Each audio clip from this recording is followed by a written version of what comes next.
ಅಧ್ಯಕ್ಷರೇ, ತಾವು ಅಂತೂ ಇಂತೂ ನಮ್ಗೆ ಅವಕಾಶ ಕೊಡಕ್ಕೆ ಒಂದು ಪ್ರಯತ್ನವನ್ನ ಮಾಡಿದ್ದೀರಾ. ಕೊಟ್ಟಿವಿ, ಈಗ ಮತ್ತೆ ಪ್ರಯತ್ನಕ್ಕೆ ಕೊಟ್ಟಿಲ್ಲ, ಅರ್ಧ ಕೊಟ್ಟಿದ್ದೀರಾ, ಅರ್ಧ ಸತ್ಯ ಕೊಟ್ಟಿದ್ದೀರಾ, ಅರ್ಧ ಕೊಟ್ಟಿದ್ದೀರಾ ಅಷ್ಟೇ, ಪೂರ್ತಿ ಕೊಟ್ಟಿಲ್ಲ ನಮಗೆ. ಅದೇ ಸ್ವಾತಂತ್ರ್ಯ ಅಂತಾರಲ್ಲ, ಅರ್ಧ ಸ್ವಾತಂತ್ರ್ಯ ನಮಗೆ ಇವಾಗ ಕೊಟ್ಟಿರೋದು, ಪೂರ್ತಿ ಸ್ವಾತಂತ್ರ್ಯ ಕೊಟ್ಟಿಲ್ಲ. ಇದರಲ್ಲಿ ಕ್ಲಿಯರ್ ಆಗಿದೆ, ನೀವು ಮಾಹಿತಿ ಪಡೆಯುವ ಉದ್ದೇಶಕ್ಕಾಗಿ ಪ್ರಶ್ನೆಯನ್ನು ಕೇಳಲು ಸದಸ್ಯರಿಗೆ ಅನುಮತಿ ನೀಡಬಹುದು ಅಂತ. ಒಬ್ಬ ಸದಸ್ಯರು ಅಂತ ಇಲ್ಲಿಲ್ಲ, ಒಬ್ಬ ಸದಸ್ಯರು ಅಂತ ಇಲ್ಲ, ತಾವೊಬ್ಬರು ಅಂತ ಹೇಳಿದ್ದೀರಾ. ಅಲ್ಲ,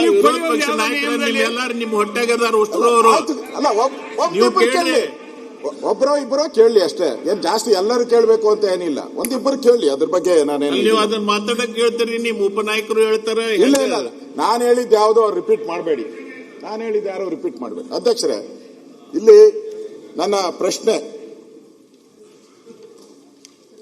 ಮೈಸೂರು ಆಸ್ಪತ್ರೆಯಲ್ಲಿ ದಾಖಲಾಗಿದ್ದಂತ 4ನೇ ವ್ಯಕ್ತಿ, 3 ಜನಕ್ಕೆ ಗುಂಡಾರಿಸಿದ್ದಾರೆ, 4ನೇವರೆಗೂ ಗುಂಡು ಹೊಡೆದಿದ್ದಾರೆ. ಆ 4ನೇ ವ್ಯಕ್ತಿ ಮೈಸೂರು ಆಸ್ಪತ್ರೆಯಿಂದ ನಿಗೂಢವಾಗಿ ಕಾಣೆ ಆಗ್ತಾರೆ.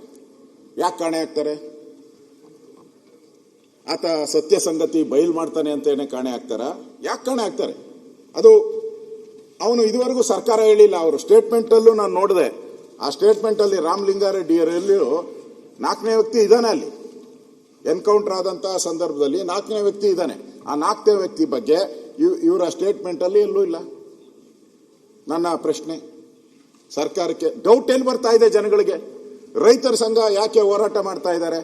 ರೈತರು ಯಾಕೆ ಹೋರಾಟ ಮಾಡ್ತಾ ಇದ್ದಾರೆ? 5,000 ಜನ ಯಾಕೆ ಸೇರ್ಬಿಟ್ರು?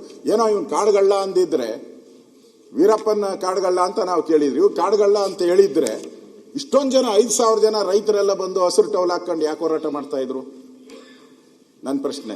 ಆಮೇಲೆ ಅವರ ರಾಮಲಿಂಗಾರೆಡ್ಡಿ ಅವರು ಸ್ಟೇಟ್ಮೆಂಟ್ ಅಲ್ಲಿ ಬರೆದಿದ್ದಾರೆ, ಪರಿಶೀಲಿಸಲಾಗಿ ಅಂತೋಣಿ ಸ್ವಾಮಿ ಬಿನ್ ಪೆರಿಯ ನಾಯಗನ್ ಇವರು ಅರಣ್ಯ ಅಪರಾಧ ಪ್ರಕರಣದಲ್ಲಿ ಭಾಗಿಯಾಗಿರೋ ಬಗ್ಗೆ ಯಾವುದೇ ಮಾಹಿತಿ ಕಂಡು ಬರುವುದಿಲ್ಲ ಅಂತಾರೆ ಅವ್ರ ಸ್ಟೇಟ್ಮೆಂಟ್ ಅಲ್ಲಿ. ಸತ್ಯ ಹೇಳವ್ರೆ ನೋಡಿ, ಬಾಲಕೃಷ್ಣ ಕರೆಕ್ಟ್ ಆಗಿ ಮಾತಾಡ್ತಾವ್ರೆ. ಸತ್ಯ ಇಲ್ಲ ಅಂದವ್ರನ್ನ ಹೆಂಗೆ ಎನ್ಕೌಂಟರ್ ಮಾಡ್ತೀರಾ? ಕಾಡುಗಳ್ಳ ಅಂತ ಹೆಂಗೆ ಎನ್ಕೌಂಟರ್ ಮಾಡ್ತೀರಾ? ಅವನಿಗೆ ಇಲ್ಲ ಅಂದ್ಮೇಲೆ ಅವನು ಅಬಿಚುವಲ್ ಏನನ್ನೋದು ಸುರೇಶ್ ಕುಮಾರ್ ಅವರು ಅಫೆಂಡರ್, ಅಬಿಚುವಲ್ ಅಫೆಂಡರ್ ಇದಾರಲ್ಲ. ಈಗ ಯಾರೋ 1 ಕೊಲೆ ಮಾಡಿರ್ತಾನೆ, 2 ಮಾಡಿರ್ತಾನೆ, ಈ ತರ ಆಗಿದ್ರೆ ಅವನ ರೆಗ್ಯುಲರ್ ರೌಡಿ ಅನ್ನೋ ತರ ಇರ್ತೈತೆ. ರೆಗ್ಯುಲರ್ ರೌಡಿ ಲಿಸ್ಟ್ ಅಲ್ಲಿ ಇರ್ಬೇಕು ಅವನು. ಇವನೇನು ಇಲ್ಲ, ರೌಡಿ ಲಿಸ್ಟ್ ಅಲ್ಲೇ ಇಲ್ಲ ಇವನು. ಹೆಂಗೆ ಮಾಡಿದ್ರಿ ಅವನಿಗೆ?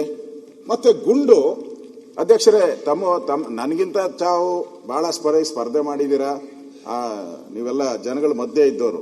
ಒಂದು ಅರ್ಥ ಮಾಡ್ಕೊಳ್ಳಿ, ಕಾಡಲ್ಲಿ ಫೈರಿಂಗ್ ಆಗ್ಬೇಕಾದ್ರೆ, ಕಾಡು ಗೊತ್ತಲ್ಲ, 1000 ಕಿಲೋಮೀಟರ್ ಇರ್ತದೆ. ಫೈರಿಂಗ್ ಆಗ್ಬೇಕಾದ್ರೆ ಎಷ್ಟು ರೇಂಜಲ್ಲಿ ಆಗ್ಬೇಕು?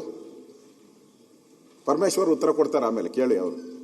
ಪರಮೇಶ್ವರ್ ಸತ್ಯ ಹೇಳ್ತಾರೆ ಅಂತ ನಾನು ತಿಳ್ಕೊಂಡು, ಎಷ್ಟು ಇದ್ರಾಗಬೇಕು?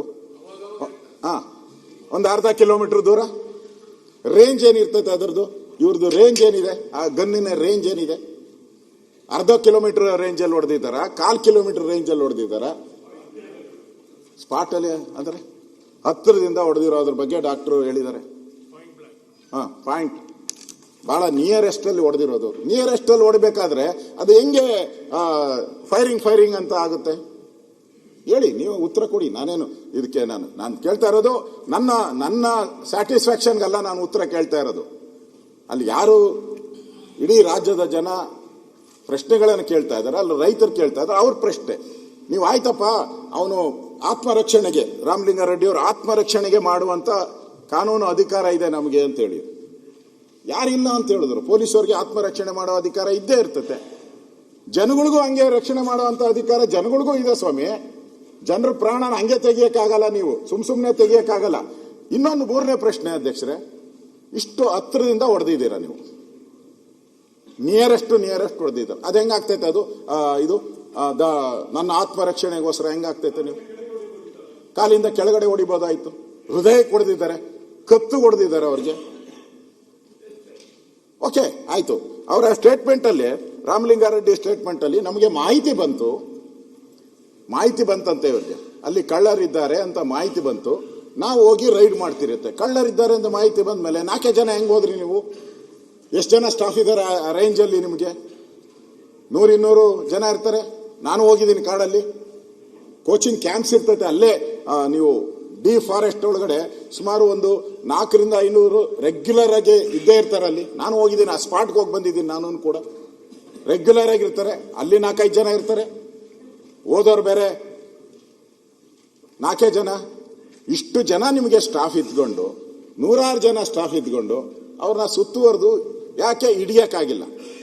ಆಯ್ತು, ಹೊಡೆದ್ರಿ, ಏನು ಒಳ್ಳೆ ಇದು ಏನೋ ಸೀರಿಯಸ್ ಆಗಿ ಒಂದೇ ಒಬ್ಬರಾದ್ಮೇಲೆ ಒಬ್ರು 3 ಜನ ಹೊಡೆದಾಕ್ಬಿಟ್ರಿ. 4 ಜನ ಹೊಡೆಯುವಂತ ಅವಶ್ಯಕ, 3 ಜನ ಸಾಯಿಸುವಂತ ಅವಶ್ಯಕತೆ ಏನಿತ್ತು ಇದರಲ್ಲಿ? ಒಬ್ಬ ಸತ್ತಿದ್ರೆ ಉಳಿದವರೆಲ್ಲ ಓಡೋರು. ಒಬ್ಬ ಸಾಯ್ಬೇಕು ಅಂತಾನೂ ನಾನು ಹೇಳಲ್ಲ, 3 ಜನ ಓಡೋರು. 3 ಜನರ ಮೇಲೂ ನೀವು ಗುಂಡಾರಿಸಿದಿರಲ್ಲ, ಯಾಕೆ 3 ಜನದ ಗುಂಡಾರಿಸ್ತೀರಿ ನೀವು?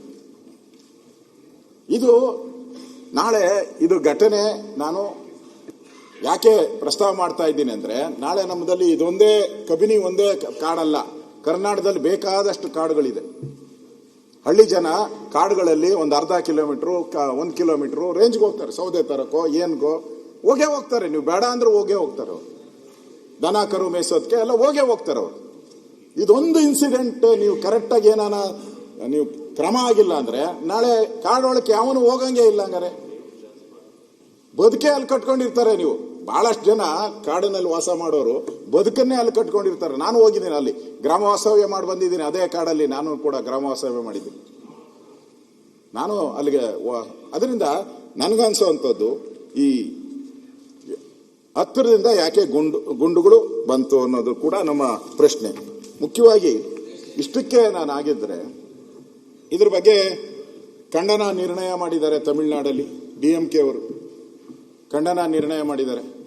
ತಮಿಳರನ್ನ ಕೊಂದಿದ್ದೀರಾ ಅಂತ ಅವರು ಡೈರೆಕ್ಟ್ ಆಗಿ ಹೇಳಿದ್ದಾರೆ. ತಮಿಳರನ್ನ ಕೊಂದಿದ್ದೀರಾ ಅನ್ನೋ ಮಾತನ್ನ ಹೇಳಿದ್ದಾರೆ.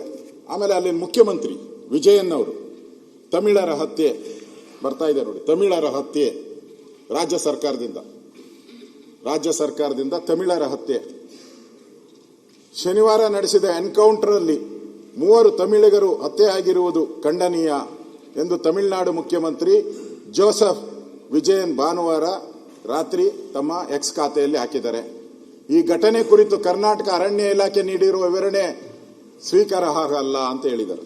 ಮುಖ್ಯಮಂತ್ರಿ, ಒಬ್ಬ ರಾಜ್ಯದ ಮುಖ್ಯಮಂತ್ರಿ, ನಿಮ್ಮ ಪಾರ್ಟ್ನರ್ ಅವರು, INDA ಪಾರ್ಟ್ನರ್, ಅವರೇ ಹೇಳಿದ್ದಾರೆ ನಿಮ್ಮ ಫಾರೆಸ್ಟ್ ಡಿಪಾರ್ಟ್ಮೆಂಟ್ ಏನು ಕೊಟ್ಟಿದೆ ರಾಮಲಿಂಗಾರೆಡ್ಡಿ ಅವರು ಓದಿದ್ರಲ್ಲ, ಅದು ಸ್ವೀಕಾರಾರ್ಹ ಅಲ್ಲ ಅಂತ ಹೇಳಿದ್ದಾರೆ ಅವರು. ನಾನು ಈಗ ಓದ್ದೆ, ವಿಜಯ್ಗೆ ಏನು ಕನ್ಸಲ್ಟ್ ಬಂದಿತ್ತ? ಕರೆಕ್ಟ್ ಆಗಿ ಹೇಳಿದ್ರಿ. ಹಂಗಾರೆ ಲಾಯಕ್ಕಿಲ್ಲ ಅಂತಾನೆ ಅವ್ರ ಮುಖ್ಯಮಂತ್ರಿಗೆ. ನೀವ್ ಹೇಳಿದ್ರೆ ಅದನ್ನೇ ಹೇಳ್ಬಿಡ್ತೀನಿ. ರಾಮಲಿಂಗಾರೆಡ್ಡಿ ಹೇಳಿದ್ರು ವಿಜಯನ್ ಲಾಯಕ್ಕಿಲ್ಲ ಮುಖ್ಯಮಂತ್ರಿಗೆ ಅಂತಾನ.